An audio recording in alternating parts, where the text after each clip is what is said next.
Sí, Dios y Padre, queremos alabar y queremos bendecirte, queremos honrarte, glorificarte, exaltarte, darte gracias, Dios, por este día, porque Dios eterno, tú llenarás nuestro corazón de sabiduría y de entendimiento para aprender un poco más de ti. En el nombre de Jesús te lo pedimos. Amén y amén. Muy bien, preciosos, pluma, papel, lápiz, una actitud enseñable necesitaremos el día de hoy para conocer un poco más acerca de nuestro Señor. El día de hoy, el título de nuestro sermón, homilía, enseñanza, prédica es Entre Pláticas. Y vamos a leer un poquito Lucas capítulo 24, verso 17, que dice: Y les dijo, ¿qué pláticas son estas que tenéis entre vosotros mientras camináis, y por qué estáis tristes? Respondiendo uno de ellos, que se llamaba Cleofas, le dijo: ¿Eres tú el único forastero en Jerusalén que no ha sabido las cosas que en ella han acontecido en estos días? Entonces él les dijo: ¿Qué cosas? Y ellos le dijeron: de Jesús Nazareno, que fue varón profeta poderoso en obra y en palabra delante de Dios y de todo el pueblo, y cómo le entregaron los principales sacerdotes y nuestros gobernantes a sentencia de muerte y le crucificaron. Pero nosotros esperábamos que Él era el que había de redimir a Israel. Y ahora, además de todo esto, hoy es ya el tercer día que esto ha acontecido. Esta es parte de la conversación que tuvieron los discípulos que iban a Emaús y el Señor Jesús resucitado, donde con toda claridad podemos ver que la noticia de la crucifixión del Señor era el tema de conversación de todos en Jerusalén. Al grado que le dicen: ¿eres tú el único forastero en Jerusalén que no has sabido las cosas que en ella han acontecido en estos días? Es decir, todos saben lo que ha pasado, no es posible que no sepas lo que pasó en estos días. Algo con lo que definitivamente todos nosotros estamos familiarizados, sobre todo todos aquellos que nacimos o estamos familiarizados con la vida de los pueblos, aunque en la ciudad también bien que se da. Ya lo dice el refrán: pueblo chico, chisme grande. Acaban de suceder las cosas y ya la gente está enterada. Y con Jerusalén sucedía lo mismo. Los discípulos lo primero que le dicen al Señor es en realidad lo que todos pensaban de Él. ¿Qué pensaban? Bien, verso 19. Entonces Él les dijo: ¿qué cosas? Y ellos le dijeron: de Jesús Nazareno, que fue varón profeta poderoso en obra y en palabra delante de Dios y de todo el pueblo. Lo primero que le dicen es que era un profeta, es decir, alguien enviado por Dios para traer un mensaje de lo alto. Los profetas en el Antiguo Testamento no solamente traían el mensaje de Dios, sino que generalmente ese mensaje venía acompañado de milagros y algunos prodigios, como para que la gente en realidad creyera que Dios le había enviado. Así es como tenemos el ejemplo de Elías, Eliseo, Moisés, profetas, que no solamente trajeron mensajes poderosos, sino que además el Señor obró milagros y maravillas a través de sus vidas para que el pueblo creyera que Él los había enviado. Lo segundo que le dicen es que era poderoso en obra, es decir, sus obras, sus hechos, sus acciones respaldaban lo que ellos creían. No era alguien que solo venía a decir algo, no, sino que sus acciones, sus milagros, sus sanidades daban testimonio de quién Él era. Y en tercer lugar le dicen que era poderoso en palabra. No solo lo que decía, sino cómo lo decía y lo que sus palabras producían en los que lo escuchaban. Él hablaba y el Espíritu obraba en los corazones y en las mentes de quienes lo escuchaban de tal manera que el resultado en sus vidas era asombroso. ¿Recuerda cuando le trajeron a la mujer que había sido sorprendida en adulterio? El pueblo la quería matar. ¿Qué hizo Jesús? Él estaba escribiendo en el polvo, en el suelo, y solo levantó la vista y les dijo: el que esté libre de pecado, que arroje la primera piedra. No sabemos, en realidad no sabemos qué escribió, pero conociéndole es muy probable que de manera anticipada estuviera escribiendo el Decálogo, los 10 mandamientos. De manera que cuando dijo que el que estuviera libre de pecado fuera el primero en hacer justicia, ellos oyeron: leyeron esos mandamientos y el Espíritu Santo redarguyó los corazones y nadie fue capaz de hacer nada en contra de dicha mujer. Pero además, estos discípulos dicen, verso 21, pero nosotros esperábamos que Él era el que había de redimir a Israel. Y ahora, además de todo esto, hoy es ya el tercer día que esto ha acontecido. Es decir, no solo creían que era profeta poderoso en palabras y acciones, no, sino que ellos esperaban, ellos creían que era el Mesías Hijo de Dios que redimiría, que pagaría y perdonaría los pecados de Israel. Pero como lo mataron, y de eso ya habían pasado 3 días, entonces quizás se equivocaron. Eso es lo que dicen sin decir. Y esto me lleva a preguntar, ¿qué es lo que ellos esperaban? Quizás esperaban como la mayoría, por no decir todos los judíos, que el Mesías apareciera y con una orden suya destruyera a los enemigos de Israel, en este caso a los romanos, y estableciera a Israel como cabeza de todas las naciones. Algo con lo que tristemente también nosotros nos vemos identificados. Porque ¿cuántas personas no dejan sus iglesias y se regresan a sus casas decepcionadas porque el Señor no hizo como ellas esperaban, como ellas creían, como ellas suponían, como ellos se daban a la idea de que Él iba a hacer? Bueno, pues así estos. Pero el verso 20 nos habla de un crimen, de un asesinato ocurrido en manos de los sacerdotes y gobernantes. Mire, vamos a leerlo, verso 20.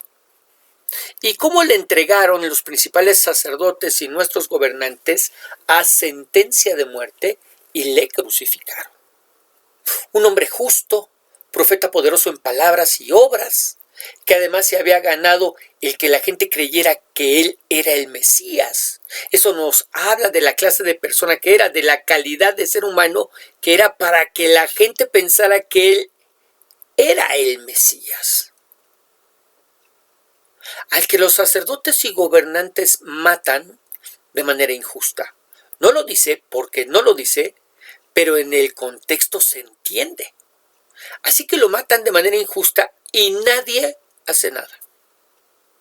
No sé a usted, pero a mí me suena conocida la historia. Todos sabemos, todos vemos esas historias, incluso esa gente sabía que por envidia le habían entregado, pero nadie hace nada. Todos agachamos la cabeza y guardamos silencio. E incluso estos hombres no solo se quedan callados, sino que abandonan al grupo. Dejan a los discípulos y se van a Emaús. Se van aun cuando las mujeres ya habían regresado del sepulcro con la noticia de que el Señor había resucitado. Fíjate cómo lo dicen ellos mismos, Lucas 24:22. Aunque también nos han asombrado unas mujeres de entre nosotros, las que antes del día fueron al sepulcro. Y como no hallaron su cuerpo, vinieron diciendo que también habían visto visión de ángeles, quienes dijeron que Él vive.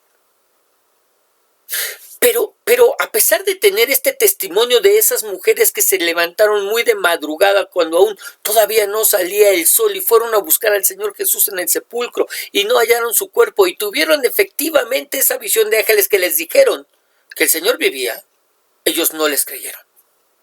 Quizás por ser mujeres. Y lo digo de esta manera porque en aquella época el testimonio de una mujer no era considerado, no valía casi nada. Así que ellos oyeron que la tumba estaba vacía, pero no creyeron que había resucitado de la misma manera que el resto del grupo, como ya vimos la semana pasada. Pero también cuentan que otros del grupo, varones, fueron a la tumba y tampoco hallaron nada. Fíjase bien, Lucas 24:24. Y fueron algunos de los nuestros al sepulcro, varones, y hallaron así como las mujeres habían dicho, pero a Él no le vieron. Y como no le vieron, ellos tomaron la decisión de patitas, ¿para qué las quiero? Y antes de que las cosas se pusieran más feas, nos vamos, y se fueron a Emaús. Y ahí se hubieran quedado, yo te lo aseguro que ahí se hubieran quedado, si Jesús resucitado no se les aparece y camina con ellos. Conocemos lo que continúa diciendo el pasaje. Ellos hacen que Jesús los acompañe hasta donde van y se quede con ellos. Cuando da gracias y parte el pan para cenar, sus ojos fueron abiertos y conocieron que era el Señor, y en ese momento desapareció. Y ellos inmediatamente regresan a Jerusalén para decirles a los discípulos que el Señor se les había aparecido. Pero este relato, no sé a usted, pero a mí me llena de preguntas. La primera que me surge es: ¿quién era Cleofas y el otro discípulo como para que el Señor se tomara la molestia de ir a buscarlos, de salirles al encuentro, de buscarlos caminando no hacia Jerusalén, sino hacia Emaús? ¿Cuál es el papel que estos discípulos juegan después? Y lo más importante, ¿qué nos quiere enseñar el Señor con todo esto? Bueno, para empezar, del otro discípulo no sabemos nada, ni el nombre. Pero de Cleofas sabemos que era esposo de una de las Marías que habían ido al sepulcro y a la que él no le había creído. ¿Dónde dice? Mire, Juan 19:25. Estaban junto a la cruz del Señor, ¿verdad? Estaban junto a la cruz del Señor en el momento de la crucifixión. Dice, estaban junto a la cruz de Jesús, su madre, o sea, María, y la hermana de su madre, María, mujer de Cleofas, y María Magdalena. Aquí no solamente encontramos que era esposo de María, porque dice María, mujer de Cleofas, sino que además esta María era hermana de María, la mamá de Jesús. Y por lo tanto, eso lo hace automáticamente tío de Jesús, es decir, familia. Tío que no quiso creer en el testimonio de su mujer cuando halló la tumba vacía, y tampoco quiso creer en las palabras de su sobrino, Jesús, de que resucitaría. O sea, de manera que ya sabemos quién era Cleofas.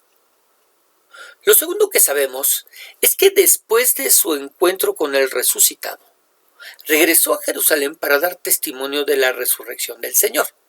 Vamos a regresar a Lucas 24, pero vamos al verso 33.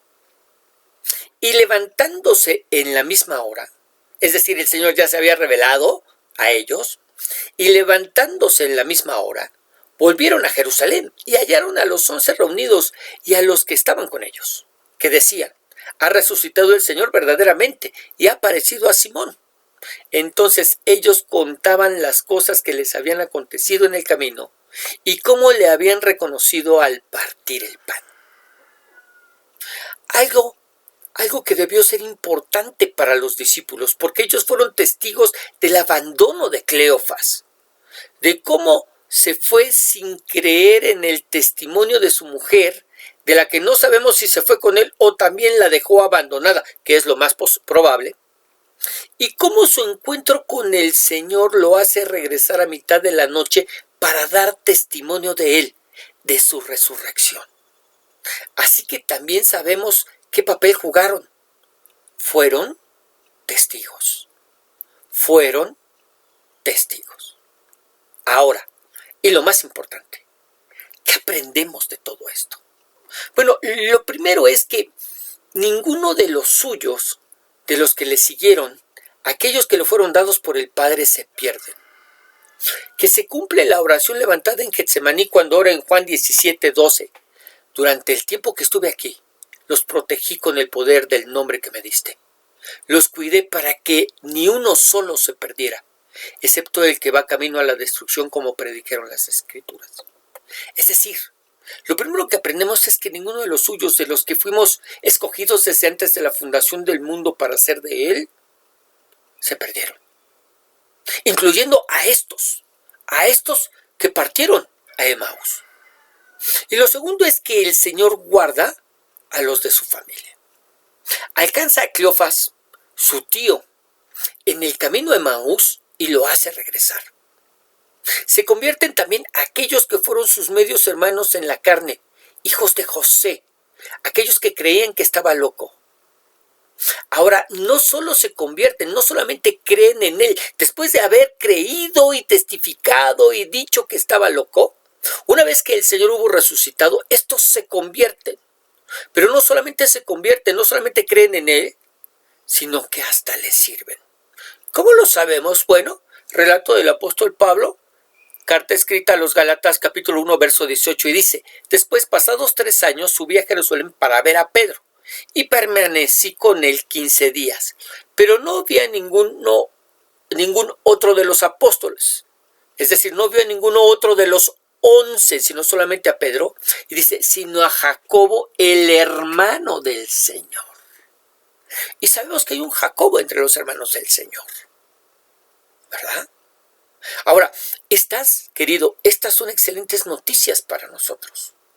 Porque ahora tú y yo somos miembros de la familia de Dios. También somos familia. Y si tuvo cuidado de su familia en la carne, llamémosle así, ¿cuánto más no cuidará de nosotros que somos sus hijos? No dejó que ninguno de ellos se perdiera. Y tampoco dejará que ninguno de nosotros lo haga. Fue capaz de ir camino a Emaús para traer a Cleofas, de la misma manera que te salió al encuentro en tu camino para traerte hacia él. Mira, Emaús, según el diccionario, significa primavera templada. Cleofas regresaba al lugar en el que él consideraba que se encontraría más cómodo. En primavera el calor es intenso, pero cuando llueve se hace agradable. Cleofas iba a ese lugar que le parecía agradable, donde se sentiría cómodo. Pero el plan de Dios para su vida no era que regresara a la comodidad del ayer, sino que fuera testigo del cambio de hoy. Así Dios con tu vida. Su plan no es que regreses a la comodidad del ayer, sino que puedas ser testigo del cambio de hoy. Que te conviertas en un verdadero testigo de la gloria de tu Señor. Que en verdad dejes atrás aquellas cosas que te eran cómodas, pero que ofendían al Señor. Y que te extiendas hacia adelante, atendiendo al supremo llamamiento que el Señor te hace a través de su Hijo. Que te conviertas en un testigo, que te conviertas en un instrumento de bendición en las manos de tu Señor. Y que proclames el Evangelio. Comparte, predica, enseña, da testimonio, que hay recompensa eterna para todas estas cosas. Ahí en tu lugar, inclina tu rostro, cierra tus ojos y por un instante vamos a orar.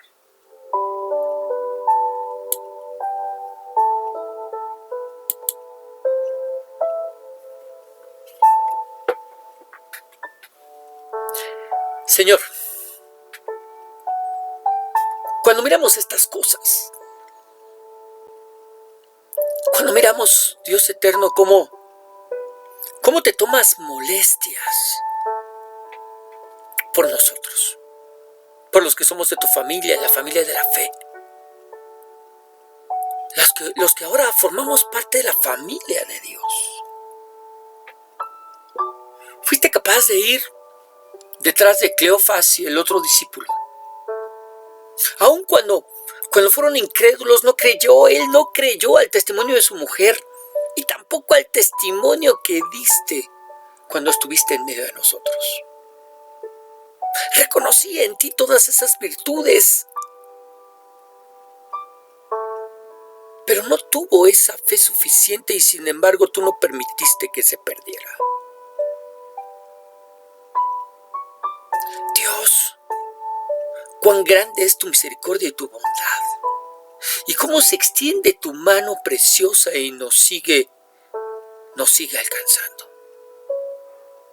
Señor, en el nombre de Jesús, que esto que hemos aprendido el día de hoy traiga paz y traiga seguridad a nuestros corazones, sabiendo que ninguno de los que tú escogiste desde antes de la fundación del mundo, nos perderemos. Que bendito Padre Celestial, si fuiste capaz de alcanzar a Cleofas en el camino, ¿cómo no serás capaz de alcanzarnos a cada uno de nosotros y salirnos al encuentro en medio de nuestros caminos? Él iba a una primavera templada, él iba corriendo, huyendo, buscando aquello que conocía y le resultaba cómodo para hacer. Y hay ocasiones que muchos de nosotros, eso es precisamente lo que intentamos hacer. Salir corriendo para buscar lo que conocemos y nos resulta cómodo.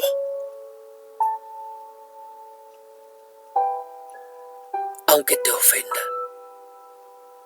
Sin embargo, gracias Señor porque tu misericordia nos alcanza y nos vas a buscar. ¿Qué es el hombre para que tengas memoria de él? ¿Qué es el Hijo del Hombre para que de él te acuerdes y tengas misericordia? Sin embargo, Señor, te acuerdas de nosotros. Gracias Dios. Gracias Señor. En el nombre de Jesús. Amén. Que el Señor te bendiga, que el Señor te guarde, que el Señor haga resplandecer su rostro sobre ti, y que sea ese mismo Señor el que te dé paz. Le damos gracias a Dios por lo que Él nos ha enseñado hoy, de una manera breve, simple, sencilla, pero nos ha dejado mirar cuán grande es en verdad su misericordia y su bondad. Solo te recuerdo que nos seguimos escuchando a través de los devocionales diarios, que ya mañana comenzamos a recibir nuevamente nuestra enseñanza de Corintios. Estamos terminando Primera de Corintios, pero seguiremos con Segunda de Corintios. Y el próximo domingo,